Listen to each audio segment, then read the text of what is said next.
আসসালামু আলাইকুম। Welcome to the literature craft. আশা করি সকলে ভালো আছেন। আমরা আলোচনা করছিলাম পোয়েট্রির জেনার থেকে। তো সে জেনারের এবারে আমাদের বিষয় হচ্ছে ইলিজি। আমরা ইলিজি নিয়ে আলোচনা করব। ইলিজি কী এবং এর বৈশিষ্ট্য কী এবং কীভাবে আমরা একটা কবিতাকে চিনব যে এটা ইলিজি কিনা। তো শুরু করা যাক। ইলিজি হলো একটি লিরিক পোয়েম যেখানে আপনার মৃত্যু, হারানো বা শোক প্রকাশ করা হয় এবং সেই শোক ধীরে ধীরে এক ধরনের অ্যাকসেপ্টেন্স বা মেনে নেওয়াতে পৌঁছায়। সহজভাবে বলতে গেলে এলিজি মানে হচ্ছে আপনার একটা শোকের কবিতা। তো এখন আমরা যদি এলিজির কোর এলিমেন্টসগুলো আলোচনা করি তাহলে আমরা এই বিষয়টা আর একটু ক্লিয়ার ধারণা পাবো। তো আমরা শুরু করি। এলিজির সাধারণত ৩টি ধাপে এলিজিটা শেষ হয়ে থাকে। মানে প্রথমে হচ্ছে আপনার ল্যামেন্ট, তারপর প্রেইজ এবং লাস্টে হচ্ছে কনসোলেশন। তো ল্যামেন্ট কি? ল্যামেন্ট হচ্ছে কবি শোক প্রকাশ করে। সে প্রথমে দুঃখ প্রকাশ করে, তারপরে তার যে হারানো কষ্ট, কান্না, ব্যথা ইত্যাদি সব দেখায়। এর পরবর্তীতে সে প্রেইজ করে, মানে যে মৃত্যু ব্যক্তি যাকে নিয়ে সে কবিতাটা লিখছে সে মৃত্যু ব্যক্তির ভালো দিকগুলো তুলে ধরে, তার স্মৃতিচারণ করে এবং তার গুণ এবং তার গুরুত্ব কী সেগুলো আলোচনা করে। এবং শেষে সে কনসোলেশনে পৌঁছায়, মানে সে নিজেকে নিজে সান্ত্বনা দেয়, মানে কোনো দার্শনিক বা আধ্যাত্মিক অর্থ বা চিন্তা সে খুঁজে পায়। তো এরপরে আমরা যদি এলিজির টোন এবং মুড নিয়ে আলোচনা করি, এলিজির টোনটা কেমন বা মুডটা কীরকমের হতে পারে। তো এলিজির টোন সাধারণত স্যাড থাকে এবং এটা রিফ্লেকটিভ এবং কাম থাকে। মানে হচ্ছে গিয়ে প্রথমে আপনি এটা শুরু হবে একটা স্যাড টোন দিয়ে, এরপরে একটু কিছুটা রিফ্লেকটিভ এবং শেষে একদম শান্ত টোনে কবি কবিতাটা শেষ করেন। তো এরপরে আসি আমরা এখানে কী কী লিটারেরি ডিভাইস থাকে। এলিজিতে সাধারণত অ্যাপোস্ট্রফি ব্যবহার করা হয়, মানে হচ্ছে কোনো মৃত্যু ব্যক্তিকে সরাসরি সম্বোধন। অ্যাপোস্ট্রফি মানে হচ্ছে কোনো কিছুকে সরাসরি সম্বোধন করা। তো এখানে যেহেতু মৃত্যু ব্যক্তিকে নিয়ে কবিতাটা লেখা হয় সেহেতু আপনার হচ্ছে গিয়ে তাকে সরাসরি সম্বোধন করে। এবং এখানে পার্সোনিফিকেশন ব্যবহার করা হয়, মেটাফোর ব্যবহার করা হয়, অ্যালিউশন ব্যবহার করে এবং এখানে ইমাজারি ও সিম্বল থাকে। তো এই বিষয়গুলো সাধারণত লিটারেরি ডিভাইস হিসাবে এই ইলেজি কবিতার ভিতরে আমরা পেয়ে থাকি। তো এরপরে আমরা আসি ইলেজির ধরন নিয়ে। ইলেজি কত ধরনের এবং কীরকম হতে পারে। ইলেজি সাধারণত 3 ধরনের। একটা হচ্ছে প্যাস্টোরাল ইলেজি, আরেকটা হচ্ছে ক্লাসিক্যাল ইলেজি এবং আরেকটা হচ্ছে মডার্ন ইলেজি। তো আমরা প্রথমে প্যাস্টোরাল ইলেজি সম্পর্কে জানবো। What is pastoral elegy? Pastoral elegy কি?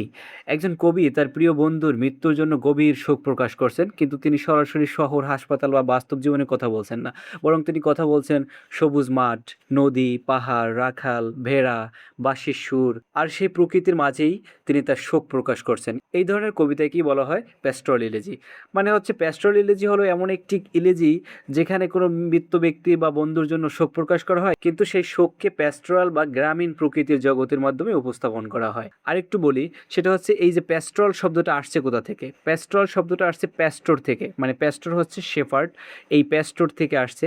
এবং এই প্যাস্টোরাল লিটারেচারে সাধারণত দেখা যায় গ্রামীণ জীবন, রাখাল, প্রকৃতি, নদী, বন, শান্ত পরিবেশ, অর্থাৎ শহরে বাস্তবতা থেকে একটা দূরে আইডিয়াল ন্যাচারাল ওয়ার্ল্ড সেটা। তো আমরা যদি এই প্যাস্টোরাল ইলেজির ক্যারেক্টারিস্টিক্সগুলো আলোচনা করি তাহলে বিষয়টা আরেকটু ক্লিয়ার হবে প্যাস্টোরাল ইলেজি সম্পর্কে। যেমন হচ্ছে আপনি এখানে ক্যারেক্টারিস্টিক্সে পাবেন শেফার্ড। শেফার্ড হচ্ছে গিয়ে কখনো কখনো কবি মৃত্যু ব্যক্তিকে শেফার্ডের সাথে তুলনা করা হয়। এবং এখানে দেখেন নেচার মোডস, মানে প্রকৃতির শোক প্রকাশ করে নিজে, যেমন গাছ কাঁদছে, নদী নীরব, ফুল শুকিয়ে যাচ্ছে, এই বিষয়গুলো। এবং এখানে কবি তার ব্যক্তিগত দুঃখ প্রকাশ করে।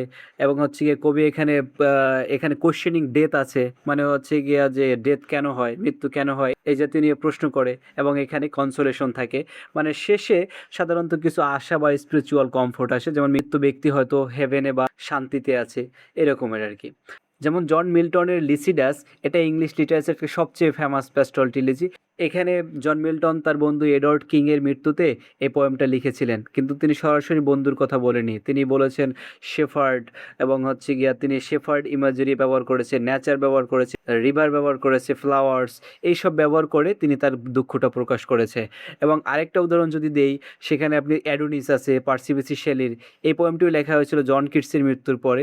এখানে শেলি প্রকৃতির মাধ্যমে কিটসের যে মৃত্যু, সেটায় সেই কিটসের মৃত্যু নিয়ে তিনি শোক প্রকাশ করেছেন। তাহলে এই প্যাস্টোরাল ইলেজির সেন্ট্রাল আইডিয়াটা কি?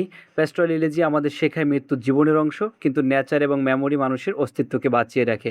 এখানে গ্রিফ শুধু স্যাডনেস নয়, বরং লাইফ, ডেথ অ্যান্ড ইমমর্টালিটি নিয়ে মেডিটেশন।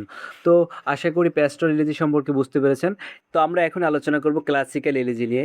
ক্লাসিক্যাল ইলেজিটা কি? আমরা আগে বলেছি যে ইলেজি মানে হচ্ছে শোকের কবিতা, কিন্তু এনশিয়েন্ট গ্রিক অ্যান্ড রোমান লিটারেচারে ইলেজি সবসময় শোকের কবিতা ছিল না। অরিজিনালি ক্লাসিক্যাল ইলেজি ছিল একটি স্পেশাল পোয়েটিক ফর্ম, যা লেখা হতো একটি নির্দিষ্ট মিটারে, এটাকে বলে ইলিজিয়াক কপলেট।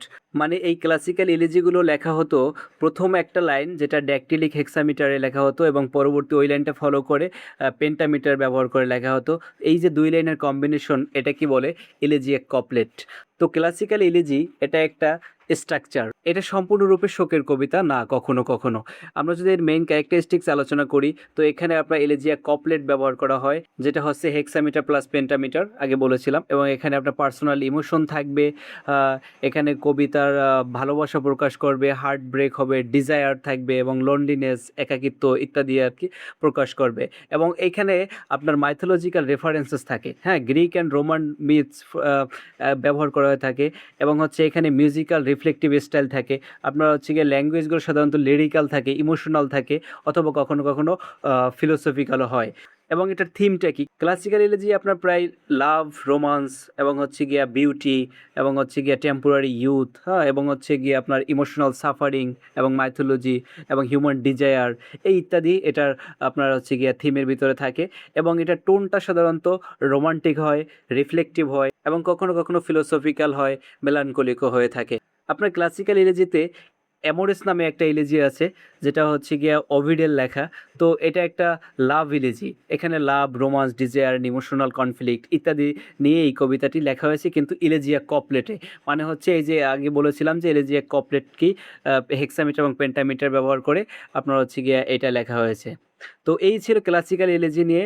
এবং আমরা যদি এরপরে মডার্ন ইলেজি নিয়ে আলোচনা করি, তো মডার্ন ইলেজিটা হচ্ছে আমরা সাধারণত শোকের কবিতা নামে চিনি ইলেজি, কিন্তু মডার্ন ইলেজি শুধু মৃত্যু নিয়ে কান্না করা নয়, এটা মানুষের একাকিত্ব, হতাশা, যুদ্ধ, হারিয়ে যাওয়া, মানে বিশ্বাস এবং হচ্ছে মডার্ন সিভিলাইজেশনের সংকট এসবকেও প্রকাশ করে।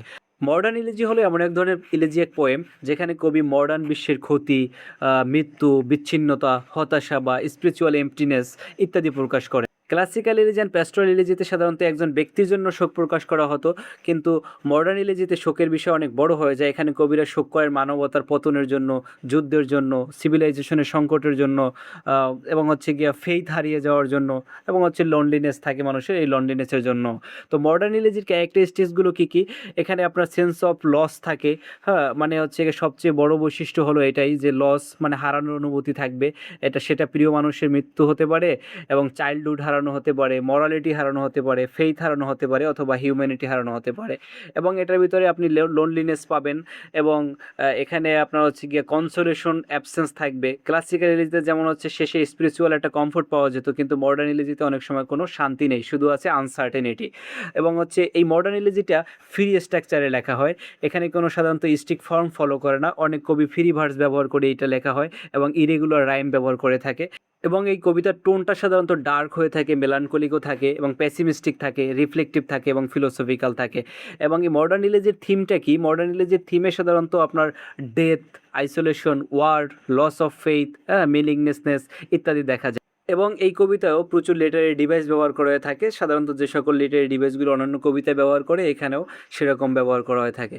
আমরা যদি একটা উদাহরণ দেই, যেমন হচ্ছে ইন মেমোরি অফ ডাব্লিউ.বি. ইয়েটস, এটা ডব্লিউ.এইচ. অর্ডেনের লেখা একটা মডার্ন ইলেজি। এই কবিতায় অর্ডেন কবি ডব্লিউ.বি. ইয়েটসের মৃত্যুর জন্য শোক প্রকাশ করে, কিন্তু এটি শুধু একজন কবির মৃত্যু নয়, এখানে মডার্ন ওয়ার্ল্ডের মোরাল ক্রাইসিসটা তুলে ধরেছে।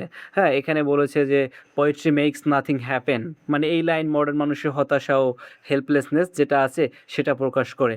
তো মডার্ন পৃথিবীতে মানুষ শুধু প্রিয়জনকেই হারায় না, অনেক সময় নিজের বিশ্বাস, শান্তি, এমনকি নিজের ভেতরের মানুষটাকেও হারিয়ে ফেলে। তো এই সকল নিয়েই যে দুঃখ প্রকাশ করে যে কবিতাগুলো লেখা হয় সেটা হচ্ছে মডার্ন ইলেজি। তো আশা করি আমরা ইলেজি সম্পর্কে সম্পূর্ণরূপে একটি ধারণা পেয়েছি। ভিডিওটি ভালো লাগলে অন্যদের সাথে শেয়ার করবেন এবং হচ্ছে এই চ্যানেলে নতুন হয়ে থাকলে পাশে থাকবেন। ধন্যবাদ।